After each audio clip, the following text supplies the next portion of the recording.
Siapakah yang mendirikan kota, Kain atau Henokh? Kisah ini bermula setelah Kain membunuh Habel adiknya, kemudian ia menerima kutukan dan menjadi orang yang terusir dari hadapan Tuhan, serta menjadi seorang buronan dan seorang pengembara di bumi. Namun sebelum lanjut, saya mengucapkan terima kasih atas atensi saudara dalam membangun channel ini dengan menekan tombol subscribe. Tuhan memberkati kita semua. Shalom. Hampir semua versi mencatat bahwa Kainlah yang mendirikan kota menurut Kejadian 4 ayat 17. Walaupun frase ia mendirikan suatu kota secara tata bahasa dapat merujuk pada Kain atau Henokh. Hal ini didorong oleh bagian terakhir dari Kejadian 4 ayat 17 menurut nama anaknya. Bacaan ini juga diadopsi oleh penerjemah Septuaginta. Sebagian penafsir modern bagaimanapun mencoba mempertanyakan terjemahan tradisional ini.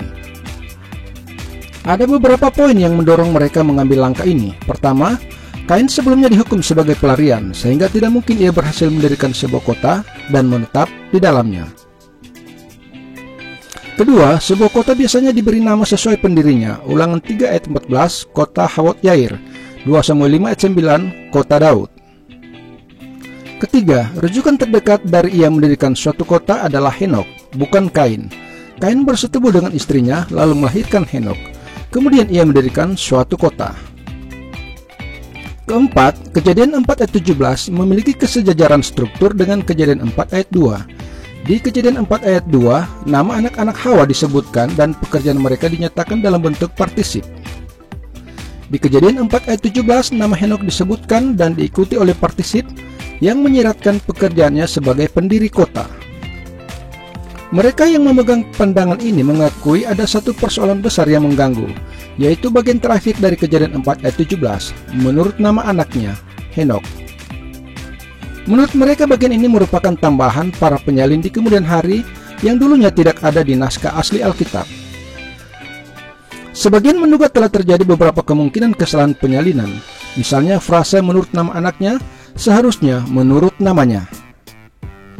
Kemungkinan lain adalah nama Henokh di akhir ayat ini yang seharusnya tertulis Irat. Hal ini dianggap mendapat dukungan dari permainan kata yang ada. Ia membangun kota Ir dan anaknya Irat. Dukungan lain adalah kemiripan nama Irat dengan nama kota tertua di dunia menurut tradisi Mesopotamia, yaitu kota Eridu. Jika semua penjelasan di atas dicermati, pandangan ini sebenarnya tidak didukung oleh alasan yang kuat.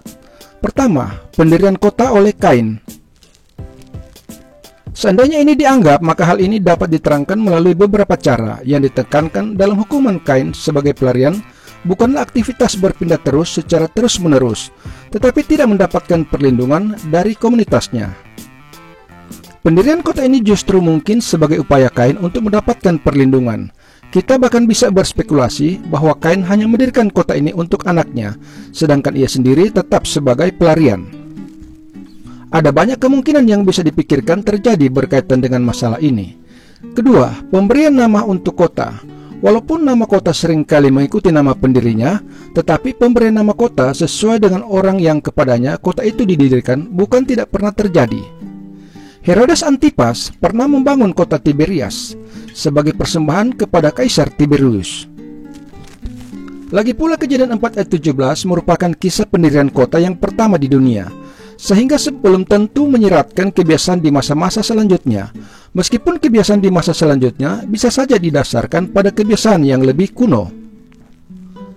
Ketiga, posisi kata ganti dan rujukan. Secara umum, tata bahasa Ibrani memang memperhatikan posisi antara sebuah kata ganti dengan benda yang dirujuk. Semakin dekat posisi keduanya, semakin besar kemungkinan bahwa keduanya saling terkait. Bagaimanapun, hal ini tidak selalu terjadi. Dalam beberapa kasus, posisi kata ganti dan rujukan tidak terlalu dekat. Hanya kontekslah yang menjadi penentu utama dalam kasus-kasus semacam ini.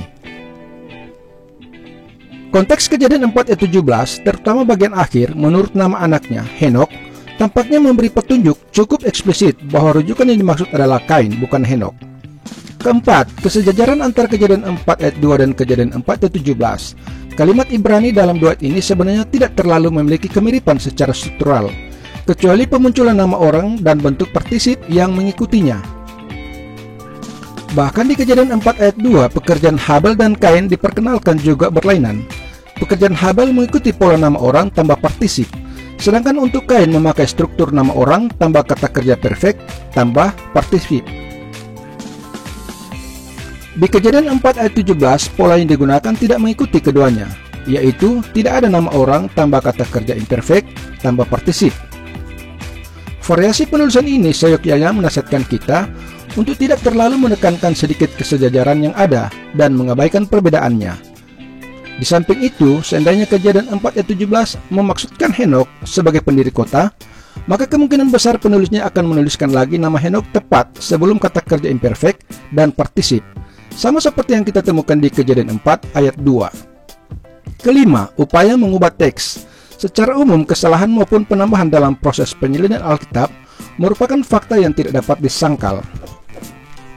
Ketiadaan mesin cetak pada waktu itu, keterbatasan manusia, dan motivasi untuk memperjelas suatu ayat seringkali membuat seorang penyalin kurang akurat melakukan tugasnya. Walaupun demikian, kita tidak diizinkan untuk mengusulkan suatu rekonstruksi teks tanpa bukti tekstual apapun. Maksudnya, apapun dugaan kita harusnya didukung oleh salinan kuno yang mengarah pada dugaan tersebut. Mengingat semua salinan dan terjemahan kuno untuk Kejadian 4 ayat 17 mendukung pandangan tradisional, maka kita sebaiknya menerima teks di Kejadian 4 ayat 17 dengan apa adanya.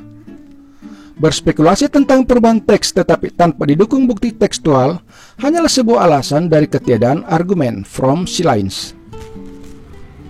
Sebagai tambahan, mereka yang mencoba mengubah teks tetapi tidak bisa memberikan alasan yang masuk akal mengapa para penyalin secara keliru telah menempatkan nama Henokh di akhir ayat ini. Kesalahan ini sulit dijelaskan, baik dari sisi kesalahan yang disengaja maupun tidak disengaja. Dengan mengasumsikan Kain sebagai pendiri kota, sekarang kita akan melidiki maksud dari pendirian kota ini. Apakah tindakan Kain ini dapat dibenarkan? Sebagian besar penafsir melihat tindakan ini secara negatif.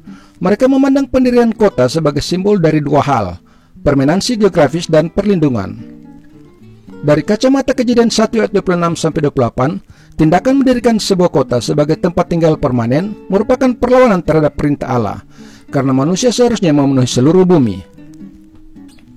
Hal ini akan menjadi lebih jelas pada para pendiri Menara Babel berusaha menghalangi persebaran manusia ke seluruh bumi, dan Allah menghukum mereka dan kekacauan bahasa, sehingga mereka terpaksa terserak kemana-mana sesuai rencana awal Allah.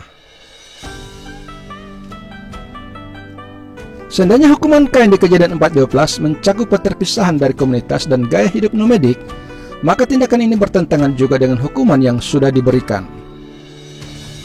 Bagaimanapun, untuk poin ini kita tidak bisa terlalu yakin. Seperti yang sudah disinggung beberapa kali, penekanan pada hukuman Kain sebagai pelarian adalah keterpisahan dari komunitas, bukan gaya hidup nomadik. Berdasarkan konteks yang ada, tujuan Kain mendirikan kota kemungkinan besar adalah untuk menyediakan perlindungan bagi dirinya sendiri.